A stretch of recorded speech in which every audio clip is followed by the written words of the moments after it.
Kumbe Idris ndio alikataa mwenyewe. Sababu ana haki zake. Kwa hiyo walioshiriki leo pale ni naniliu maafisa magereza kule, mawakili wake hapa na mawakili wa jamhuri. Kwa tarehe 6 inakuja kwa ajili ya kuendelea kwa kutoa maamuzi. Kwa sababu hii kesi yake alipata dhamana. Yaani kesi hii kuchapisha taarifa za uongo. Hii kwa hiyo sasa alikuwa anataka aje mahakamani kusikiliza kesi yake. Kwa hiyo hiyo ile uhaini ile mambo mengine. Kwa kesi ambayo inasikilizwa hapa ni ile kwanza, sio uhaini.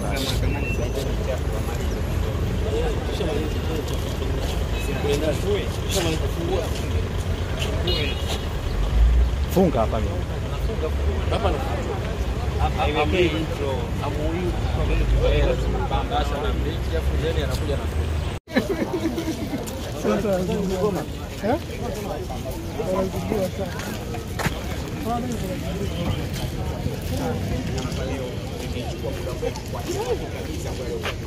na upande wa wale kama upande wa kupinga kesi hii kwa njia ya mtandao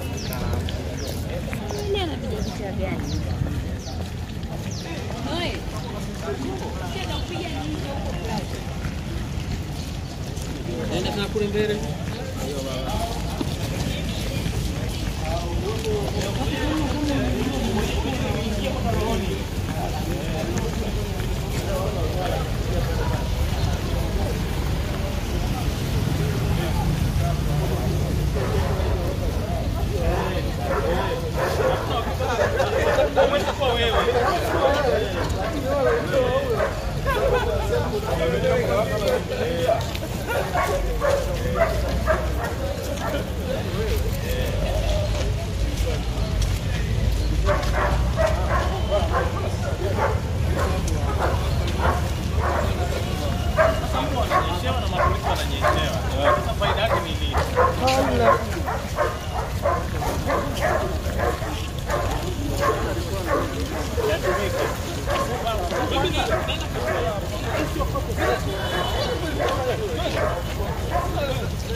Kati ya gari hiyo. Miongoni mwa wale mawakili walisi.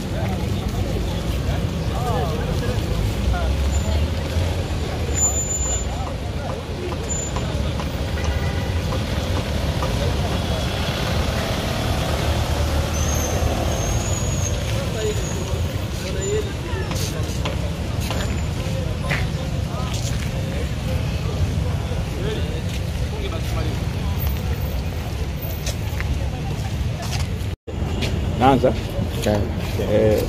Leo tarehe 28 ya mwezi wa 4 mwaka 2025 mahakama ya hakimu mkazi Kisutu hapa Dar es Salaam hapa Kisutu chini ya hakimu mwandamizi mfawidhi mwandamizi Muhini ilikaa na kuweza kusikiliza hoja za pande mbili katika kesi inayomhusu Tundu Antipas Lissu. Ni kesi ile ambayo inahusiana na masuala ya kuchapisha taarifa zisizokuwa za ukweli.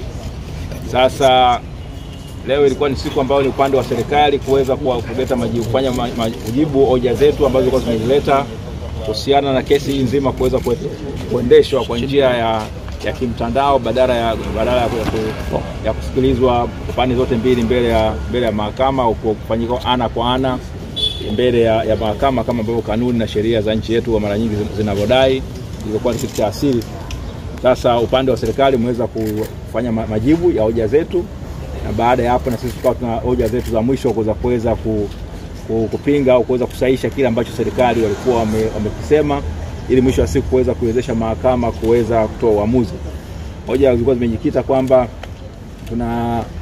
ni haki ya mteja wetu kuletwa mahakamani kwa sababu yeye tayari katika ile siku tarehe 10 ya mwezi wa 4 mwaka 2025 alipata dhamana, na kwa kuwa hii kesi inahusu tayari ana dhamana, na kanuni za kesi za jinai ni kwamba mtu akiwa na dhamana ndani ya siku unapokuja mahakamani lazima kesi inapoitwa lazima utokee mahakamani. Uwezo kusikilizwa katika kesi ya jinai kusikiliziwa nyumbani kwako au kwingineko, kwa sababu unakuwa uko nje kwa dhamana.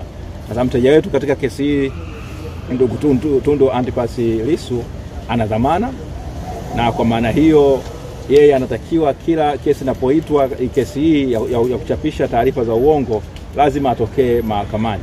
Sasa sivyo ilivyo, kwa sababu tumekuwa tunaendesha kesi hii kwa njia ya kimtandao, na mteja wetu akiwa anafahamu haki yake au haki zake za kisheria amekazania kwamba hawezi kushiriki. Kwa hiyo kule magerezani na vile kushiriki imekuwa upande, sisi tulikuwa upande wa mahakama, ilikuwa upande mahakama ilikuwepo, alafu ilikuwepo sisi wa upande wa utetezi, na mawakili wa serikali wao walishiriki kwa njia ya kimtandao, na kule gerezani wale maafisa wa magereza walishiriki. Na kama unafahamu kutolewa uzi wa kimtandao wa watu kuweza kujiunga, baadhi ya watu wameweza kujiunga, bali kwamba kulikuwa na changamoto zake, hiyo kesi imeendeshwa hivyo. Kwa hiyo sasa baada ya kusikiliza pande zote hizo mbili na hizo hoja, mahakama imepanga kwamba itatoa uamuzi wake mnamo tarehe 6 ya mwezi wa 5 mwaka 2025 saa 4 asubuhi. Asante sana. Shukrani sana.